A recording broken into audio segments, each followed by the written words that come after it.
Bonjour à tous, j'espère que vous allez bien. Je voudrais commencer par souhaiter la bienvenue à tous les nouveaux abonnés. En effet, la chaîne vient de dépasser les 1700 abonnés, 1714 exactement aujourd'hui, donc vraiment merci à tous. Alors aujourd'hui on se retrouve avec la recette de pizza aux légumes d'été et au fromage de chèvre. Donc c'est une pizza pour 4 ou 6 personnes, ça dépend de la taille des parts que vous voulez faire. Et vous pouvez aussi la faire en pizza apéritif, donc en coupant des petits carrés. Donc il nous faut une pâte à pizza rectangulaire, avec ou sans gluten, comme vous voulez, selon vos préférences ou vos intolérances alimentaires. 200 g environ de sauce tomate. Alors ici c'est de la sauce tomate que j'ai faite moi-même. Je vous remettrai la vidéo dans la description et à suivre. C'est la recette que j'ai postée sur ma chaîne. Dans les légumes, on va mettre 2 oignons. Bon, j'ai mis des oignons rouges, ça peut être aussi des oignons blancs, des oignons rosés, beige, enfin ce que vous avez. 2 courgettes et un poivron. Donc le poivron, pareil, c'est un poivron rouge. Vous pouvez mettre aussi un poivron jaune. Ça n'a pas d'importance. Évitez quand même les poivrons verts. Les poivrons verts, c'est des poivrons qui ne sont pas mûrs. Donc c'est pas très bon et c'est pas très digeste. Une bûche de chèvre de 150 g. Et puis dans les épices, j'ai mis du cumin et du curcuma. Je ne mets pas de sel et de poivre personnellement, mais vous mettez les épices que vous avez. Et dans les herbes aromatiques, c'est pareil. Moi, je vais mettre du persil. Donc c'est du persil surgelé. Vous pouvez mettre du persil frais ou du persil en poudre ou toute autre herbe aromatique que vous préférez. Pareil pour le persil, j'ai fait une vidéo aussi comment conserver le persil et je vous mettrai aussi pareil dans la description et à suivre pour ceux qui n'ont pas vu. Donc je vais commencer par nettoyer et éplucher les légumes. J'ai donc épluché les oignons, les courgettes je les ai brossées avec une brosse, j'ai coupé donc quelques morceaux. Comme elles n'ont pas de traitement, je peux garder la peau. Et puis les poivrons, je les ai coupés en 4 et puis j'ai enlevé les pépins. Donc maintenant, je vais émincer tous les légumes. Je vais couper tous les légumes en petites lamelles et je vais mettre au fur et à mesure dans le wok.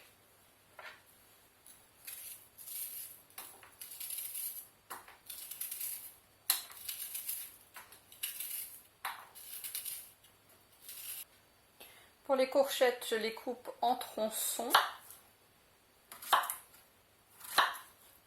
Et ensuite, je coupe en 2. Et puis après, pareil, je vais faire des petites lamelles.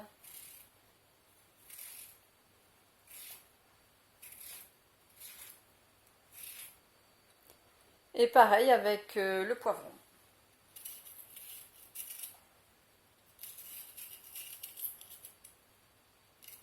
Donc dans cette recette, ce qui est un petit peu long, c'est d'éplucher les légumes. Le reste va très vite. Mais comme je vous dis, c'est pour 4 voire 6 parts.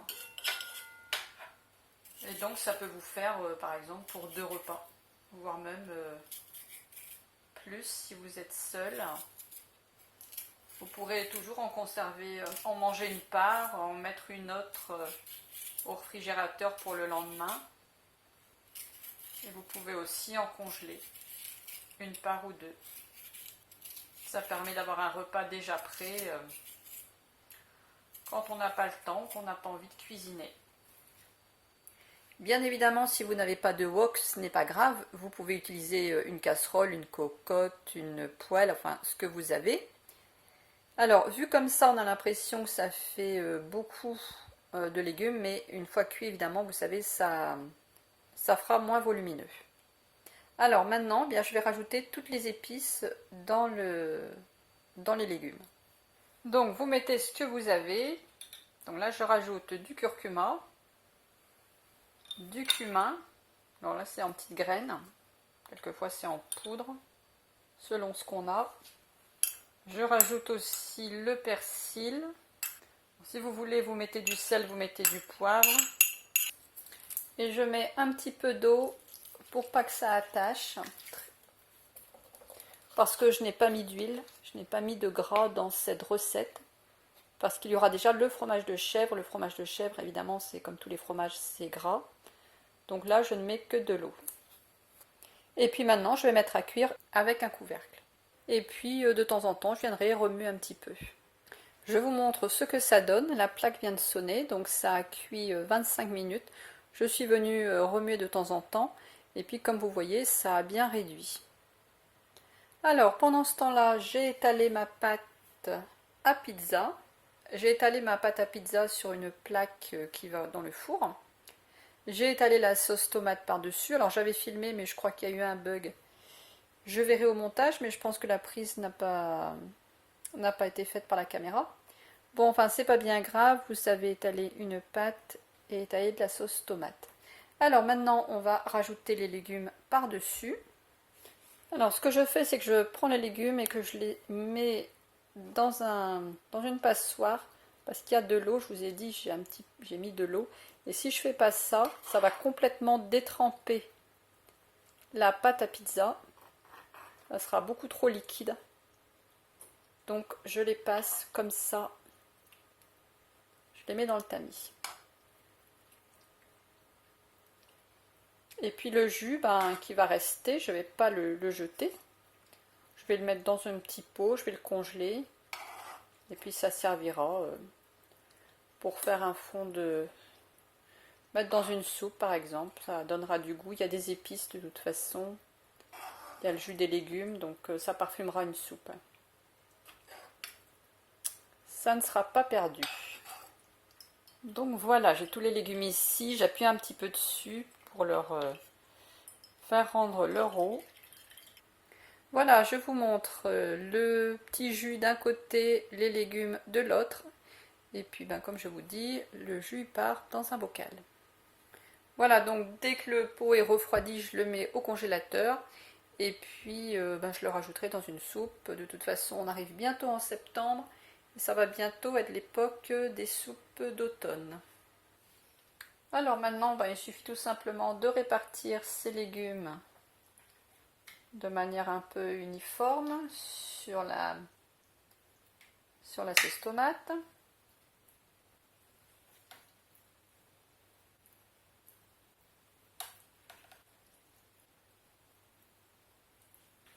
Donc avec une fourchette, j'aplatis bien tous les légumes.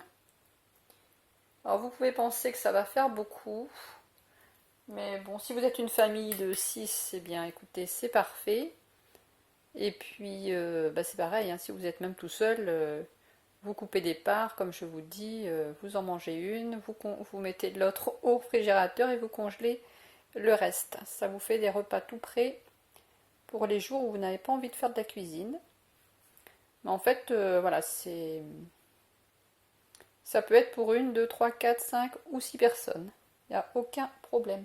Alors maintenant, je vais le mettre dans le four pendant une vingtaine de minutes. Et au bout de 20 minutes, je vais la ressortir pour rajouter le fromage de chèvre. Voilà, le fromage de chèvre, je ne le mets pas tout de suite.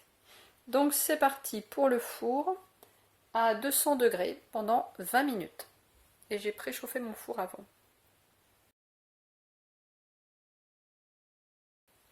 Donc je viens d'enlever la pizza du four, ça fait déjà 20 minutes qu'elle a cuit. Et maintenant je vais rajouter le fromage de chèvre. Alors le fromage de chèvre, on va le couper. Il est ici. Je vais le couper en nombre de morceaux selon le nombre de parts. C'est-à-dire que moi je fais 4 parts dans cette pizza. Donc je coupe la moitié là et l'autre moitié là. Donc voilà, ça me fait 4 belles parts. Et je mets 2 morceaux de chèvre sur chaque part. Donc je vais couper en 8. Maintenant, si vous voulez faire 6 parts, bien vous allez donc couper en 2 et ensuite vous ferez 2 traits dans ce sens-là. Et donc dans ce cas-là, vous pouvez couper en 6 et vous mettez un morceau de chèvre sur chaque part. Ça dépend du nombre de parts que vous faites. Donc pour faire mes 8 parts d'une manière équivalente, je coupe déjà la moitié. Ensuite, je coupe encore la moitié. Ici aussi. Voilà. Et donc là, maintenant, je vais couper en deux comme ça.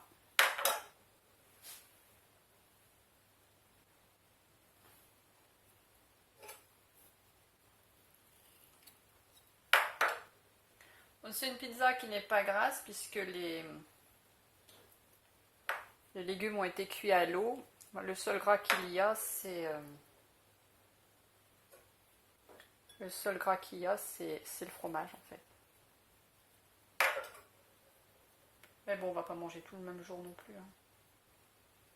Voilà, donc on voit bien ce que ça va donner quand je couperai là et là. Par exemple là, bah, j'aurai une part avec 2 morceaux de fromage. Donc maintenant, je vais remettre ça 10 minutes dans le four pour que le fromage fonde. Donc je viens de sortir la pizza du four. Alors moi ce que j'aime bien, bon, personnellement après, quand c'est ma part dans mon assiette, j'aime bien écraser les rondelles de fromage pour que le fromage s'étale un peu plus sur la pâte. Alors vous pouvez l'accompagner d'une salade verte, de crudités, par exemple des concombres, des tomates, des carottes râpées. Vous pouvez la servir au repas de midi, au repas du soir. Comme je vous l'ai dit, garder une partie au réfrigérateur pour le lendemain par exemple, ou congeler des parts, c'est possible aussi. J'ai enlevé le papier cuisson, ça fait un peu plus présentable pour vous montrer comme ça. J'ai coupé en 4 parts, donc vous voyez ça fait... en 4 c'est bien, ça fait ça. C'est bien pour un repas. Merci d'avoir regardé la recette. Je vous retrouverai dimanche prochain à 6h. Comme d'habitude, je poste les vidéos à 6h le matin. N'hésitez pas à m'envoyer vos photos quand vous faites les recettes de ma chaîne. Je les mets dans l'onglet communauté. L'adresse mail se trouve dans la description. Je vous mettrai aussi dans la description la liste des ingrédients ainsi que la recette de sauce tomate et la vidéo aussi comment conserver le persil. Merci d'avance pour vos likes, vos partages et vos commentaires. Je vous souhaite une bonne journée à tous et je vous dis à dimanche.